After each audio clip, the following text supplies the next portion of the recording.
ఈసీలు అంటారు, లింక్ డాక్యుమెంట్లు అంటారు, చాలా చాలా ఆరాలు తీస్తారే కానీ అంత తేలిగ్గా డబ్బు ఎవరమ్మా? ఎవరూ ఇవ్వాల్సిన పని లేదు. వదినా, ఆ డబ్బు నేను తీసుకొచ్చాను, పద. ఆ భాగీరథి మొహాన్ని కొడదాం. సాకేత్, నువ్వు నీకు ఈ విషయం ఎలా తెలిసింది? అదంతా తర్వాత మాట్లాడుకోవచ్చు. ఆ భాగీరథి మళ్ళీ గ్రానికి చెప్పేలోపు ఆవిడ నోరు మూయించేద్దాం. లేట్ చేయొద్దు. మామయ్య, వెళ్ళొస్తాం. అలాగే బాబు. పదొదినా, రా. వెళ్ళొస్తామమ్మా. మంచిదమ్మా, జాగ్రత్త.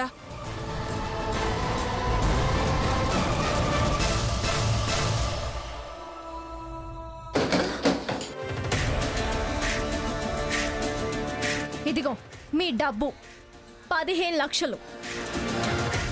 అర్ధ గంటకి 5 నిమిషాల ముందే నీ మొహాన్ని కొట్టాను. చూసుకో, 15 లక్షలు ఉన్నాయో లేవో బాగా చూసుకో. నువ్వు చేసిన అపాత్ర దానం తప్ప నువ్వు చేసిన సాయం అర్థం లేదని నీ డబ్బు నీ మొహాన్ని పడేస్తున్నావు. తీసుకో. ఇంకొకసారి ఇలాంటి వేషాలు వేస్తే పుట్టగత లేకుండా చేస్తాను, జాగ్రత్త. మీరెన్ని పిచ్చి వేషాలు వేసినా మళ్ళీ నేను మీ వాడిని అవుతానని, మీ మనవరాలి సొంతం అవుతానని కలలు కనకండి. ఈసారి మా గ్రాని కాదు, నేనే మీ అంత చూస్తాను.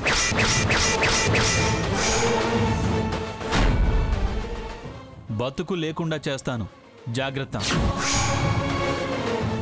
నా భార్య ఏదో కోపంలో పట్టుదలకపోయి నీ దగ్గరికి వస్తే పెద్దదానివి, బుద్ధున దానివి, తప్పమ్మా అని నచ్చజెప్పాలి కానీ డబ్బిచ్చి కాపురంలో నిప్పులు పోయాలని చూస్తావా? మళ్ళీ ఇలాంటి పిచ్చి వేషాలు వేస్తే సీరియస్ సిచ్యువేషన్ ఫేస్ చేయాల్సి వస్తుంది. సాకేత్, ఆవిడ డబ్బు ఆవిడ మొహాన్ని కొట్టాం. ఇంకా ఆవిడతో మనకి మాటలేంటి? పద. ఈసారి మన దారికి ఎదురొస్తే అమ్మమ్మ గారే ఆవిడ సంగతి అటో ఇటో తేల్చేస్తారు. డబ్బు తెచ్చివ్వలేమో అనుకున్నారు కదూ? చూడండి, డబ్బు, ఆస్తి, అంతస్తులు శాశ్వతం కాదు.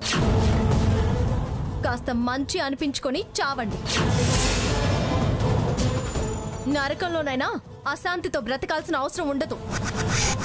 బ్రతికున్నంతకాలం ప్రశాంతంగా బ్రతుకు.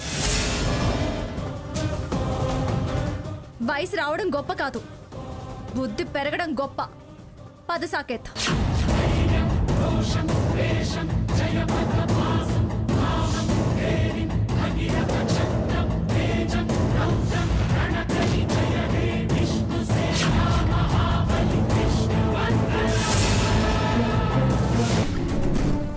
స్వర్ణ, ఈ పేపర్ మీద సంతకం పెట్టు. సంతకమా? దేనికి? మనం మిత్రులమైనా బంధువులమైనా వ్యాపారంలో భాగస్వాములమవుతున్నాం. వ్యవహారం వ్యవహారంగానే సాగాలి. నీకేమైనా అనుమానంగా ఉంటే వద్దు. నేను మిత్రద్రోహం చేసేదాన్ని కాను. నీ చెల్లెలు సంతకం చేసిచ్చిన తెల్ల కాగితం నా దగ్గరుంది. ఇది చాలు మీ రాతలు మార్చడానికి. నన్ను అనరాని మాటలని వెళుతున్నారుగా, వెళ్ళండి. అన్నిటికీ ప్రతిఫలం అనుభవించేలా చేస్తాను.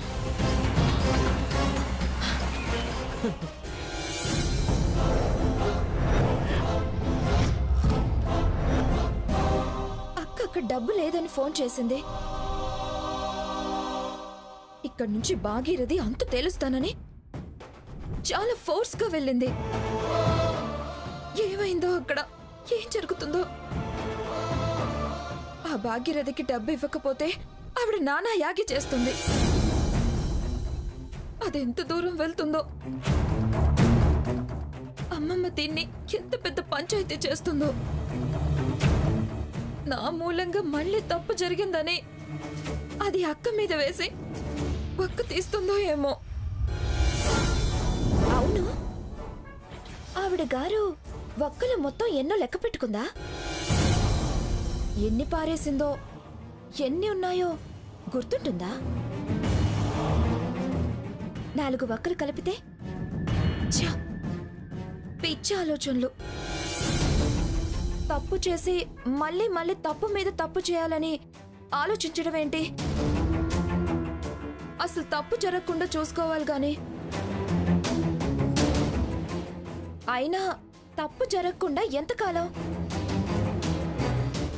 మనిషి అన్నాక ఏదో ఒక తప్పు చేయకుండా ఉంటారా? అన్నీ అక్క మీద వేసి అక్కని కష్టాల పాలు చేయదు కదా. అదే జరిగితే ఆ పాపం అంతా నాదే అవుతుంది. ఎలా అయినా ఆ భాగీరథి దగ్గర డబ్బు తెచ్చిన విషయం బయటికి రావద్దు. భగవంతుడా, నువ్వే కాపాడాలి. లేకపోతే తప్పు అక్క మీద పడుతుందేమో అని భయం వేస్తుంది. కాపాడు స్వామి.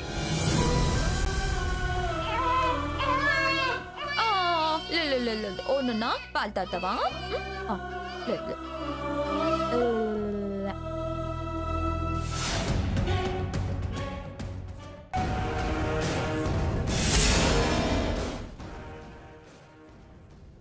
ఏంటిది రాళ్ల మధ్యలో పెట్టారు?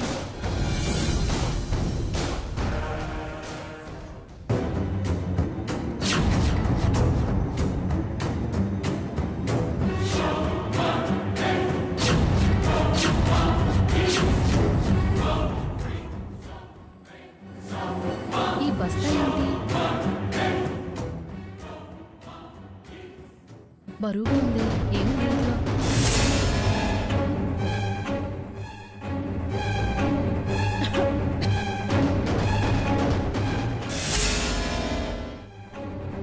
ఇందులో సంచి ఉంది. ఇక్కడెవరు పెట్టుంటారు? ఇంకెవరు? ఇలాంటి తలతిక్క పనులు చేసేది ఈయనే.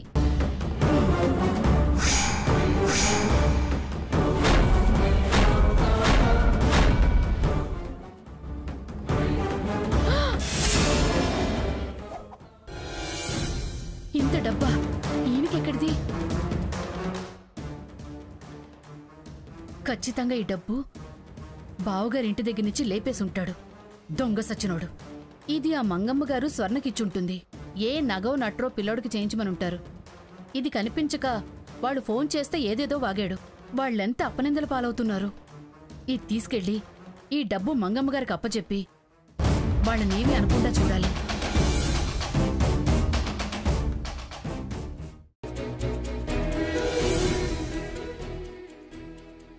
ఇదిగో లాయరు, నేను చెప్పింది చెయ్యవయ్యా. నాకేం డబ్బులు వద్దులే, అవి కూడా నువ్వే తీసుకో.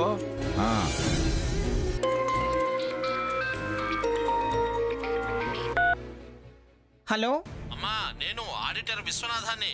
చెప్పండి. క్యాష్ పంపిస్తానన్నారుగా, ఇంకా రాలేదమ్మా. ఏమిటి, ఇంకా రాలేదా? సరే, నేను కనుక్కొని పంపిస్తాలేండి.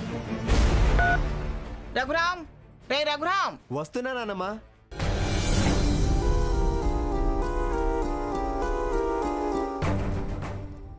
ఏమైంది నాన్నమ్మా? ఏరా, నా మాట అంటే మీకంత లెక్కలేనితనం ఏమిటి? చెప్పిన పని శ్రద్ధగా చేయకపోవడం ఏమిట్రా? మీరు అశ్రద్ధ చేస్తే మీకేం కాదురా, నాకు మాట వస్తుంది. ఏమైంది నాన్నమ్మా? ఏమైందేమిట్రా? నీకు క్యాష్ ఇస్తూ మీలో ఎవరో ఒకరు తీసుకెళ్లి ఆడిటర్కి ఇచ్చిరమని చెప్పానా లేదా? ఇంకా డబ్బు అందలేదని ఆడిటర్ నాకు ఫోన్ చేశాడు. ఎప్పుడు చెప్పిన పని అప్పుడు చేయటం అలవాటు చేసుకోండి. వెళ్ళు,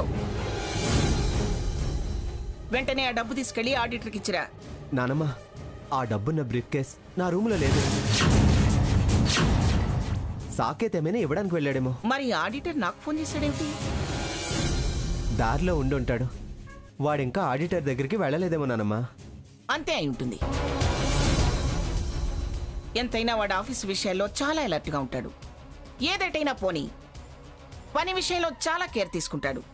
అలా పెంచండి రావాణ్ణి. ఇవాళ ఈ పిల్ల సన్నాసులకి నేనేమిటో నా పెంపకం ఏమిటో తెలియట్లేదు. మరి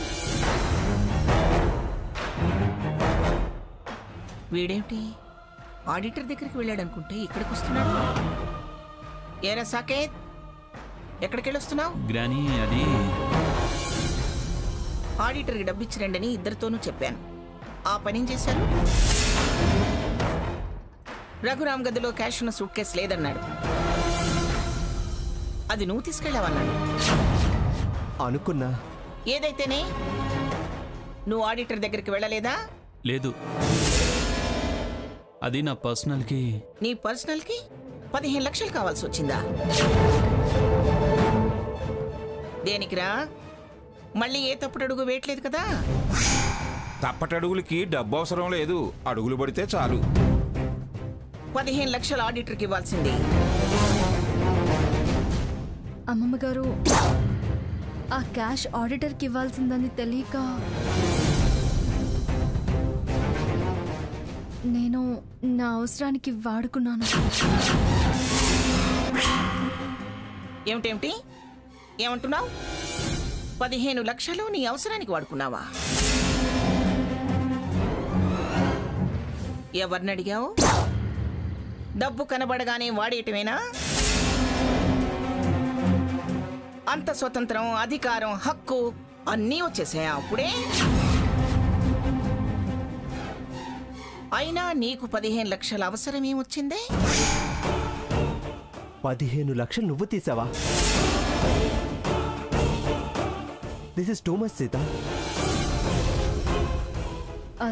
అంటే అవసరం అంటే ఒక ల్యాండ్ చౌకగా వస్తే అడ్వాన్స్గా ఇచ్చానని చెబుదామనుకుంటున్నావా? చూడు, 40 ఏళ్ల వ్యాపారం అనుభవం ఉంది నా దగ్గర. నా దగ్గర కుప్పిగంతులు వేయకు.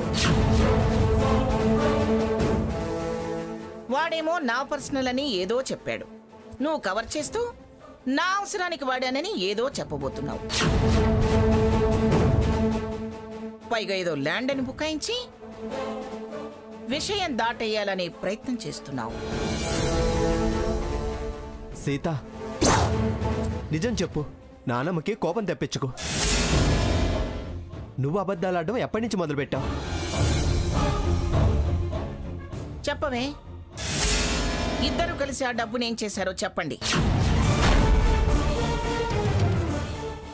ఏ మాయ బేరాలో చేసొచ్చి నాకు హరికథలు వినిపించాలని, నన్ను వెరిదాన్ని చేయాలని చూస్తున్నారా? చెప్పండి. నాకు 15 లక్షలు కాదు ముఖ్యం. ఎందుకు ఒకరిని ఒకరు కవర్ చేస్తూ అబద్ధం ఆడాలని చూస్తున్నారో, అసలు ఆ డబ్బు ఏం చేశారో అన్న విషయం నాకు తెలియాలి. చెప్పరా సాకేత్, ఏం చేశారా డబ్బు? అదే గ్రాని, ఒక ప్లేస్ చాలా చీప్గా వచ్చేలా ఉంటే అడ్వాన్స్ కడదామని వదిన అంటే. సరే, ఏది ఆ డబ్బు కట్టిన అడ్వాన్స్కి రిసిప్ట్ ఏది చూపించండి.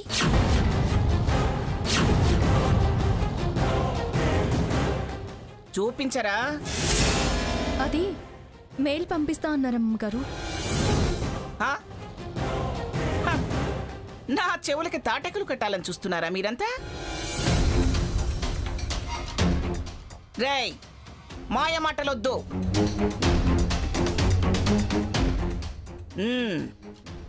నువ్వు అబద్ధాలు నేర్చుకున్నావా? ఇద్దరు కలిసి ఏదో దాస్తున్నారు. మర్యాదగా నిజం చెబుతారా లేదా? నేనే కాస్త ఆశపడి లాభం వస్తే మంచి పని చేసావు సీత అని మీతో పినిగారు, ఈ డబ్బు సంచి మా ఆయన తీసుకొచ్చి మా ఇంటి దగ్గర దాచాడు.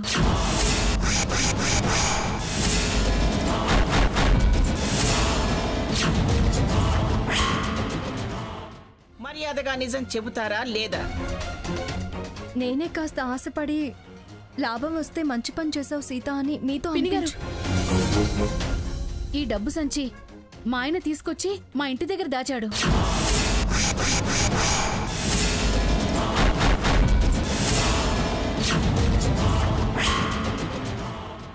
నేను ఇంటి ముందు ఊడుస్తుంటే ఈ సంచి కనిపించింది.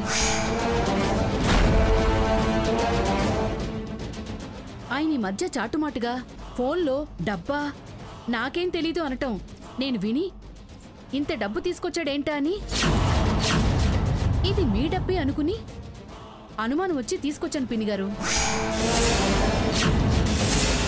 సీత, ఒక్క అబద్ధానికి 100 అబద్ధాలాడి అబద్ధాన్ని నిజం చేయలేరు.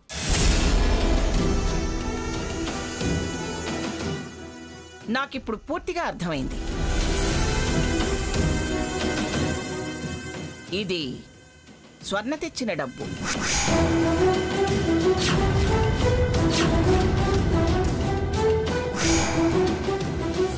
ఈ సంచిని మనం ఆ గొడవలో పడి పట్టించుకోవడం మర్చిపోయాం. దాన్ని రాధాకృష్ణ కొట్టేశాడు. మీ వాళ్ళని డబ్బిచ్చిన వాళ్ళు ఒత్తిడి చేశారు.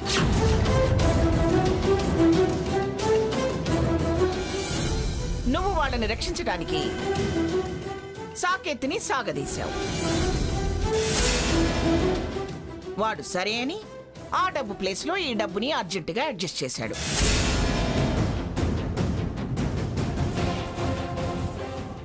నేను నిలదీసేసరికి మీరు గుడ్లు తేలేస్తూ నా చెవుల్లో పువ్వులు పెట్టాలని ప్రయత్నం చేస్తున్నారు.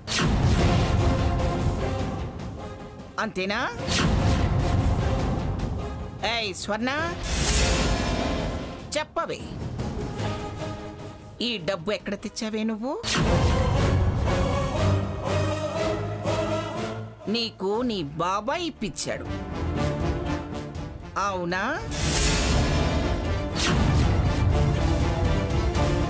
చెప్పవే, వాడెక్కడ నీకు డబ్బు పుట్టేలా చేశాడో చెప్పు. చూడు, నిజం చెప్పకపోతే ఈ విషయం అంత తేలిగ్గా వదిలేది లేదు. చెప్పవే, చెప్పు, ఎక్కడ తెచ్చావో చెప్పు. చెప్పవే, నీ వాళ్ళని నేను రక్షిస్తాను. కట్టొచ్చిన డబ్బు గురించి ఇక నేను అడగను. మరింకైతే రాద్ధాంతం ఎందుకు మంగా, వదిలే. విషయం తేలాలి కదా. అడగను అంటున్నారు. అక్క వాళ్ళు కట్టొచ్చారు, ఇంకా ఆ విషయం ఎందుకు? మా వాళ్లను రక్షించానని వదిలేయండి. ఏయ్, తెలివితేటలు ప్రదర్శించకో. నీకు ఈ డబ్బు ఎవరిచ్చారు అన్న నిజం నాకు తెలియాలి, అంతే. సీత, ఇంకా నిజం దాచి తప్పు చేయకు, చెప్పు. గ్రానీ, ఏదో అయిపోయింది. మన డబ్బు మనకొచ్చిందిగా, వదిలేయి. ఏమిట్రా వదిలేసేది? తెచ్చింది ఫలానా చోట అని చెప్పరా? ఇచ్చొచ్చింది ఫలానా చోట అని కూడా చెప్పరా? అంత దాయాల్సిన అవసరం ఏమిటి? అక్కడ తెచ్చాను, వాళ్ళకి ఇచ్చొచ్చాను అని చెప్పడానికి కూడా కష్టంగా ఉందంటే డబ్బు ఎక్కడి నుంచి వచ్చిందో నా దగ్గర దాస్తున్నారు. అంత దాయాల్సిన అవసరం ఏమిటి? అక్కడ తెచ్చాను, వాళ్ళకి ఇచ్చొచ్చాను అని చెప్పడానికి కూడా కష్టంగా ఉందంటే డబ్బు ఎక్కడి నుంచి వచ్చిందో నా దగ్గర దాస్తున్నారు. అంటే ఖచ్చితంగా వాళ్ళెవరో నాకు శత్రువులే అయి ఉంటారు.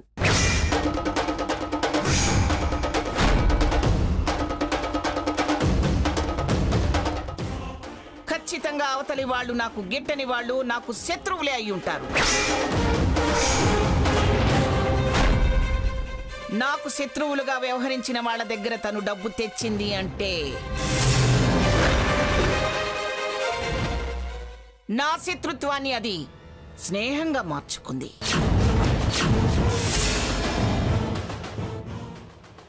ఏయ్ స్వర్ణ, ఆ డబ్బు నీకు భాగీరథి ఇచ్చింది.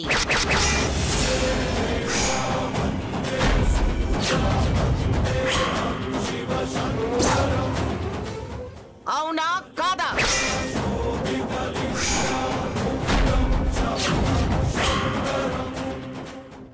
ఏమే సీత, ఆ డబ్బు ఇచ్చొచ్చింది కూడా దానికేనా?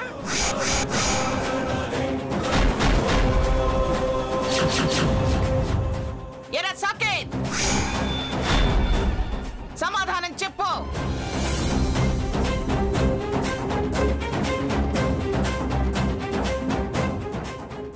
మీరిలా చెప్పరే, మీతో సమాధానం ఎలా చెప్పించాలో నాకు తెలుసు.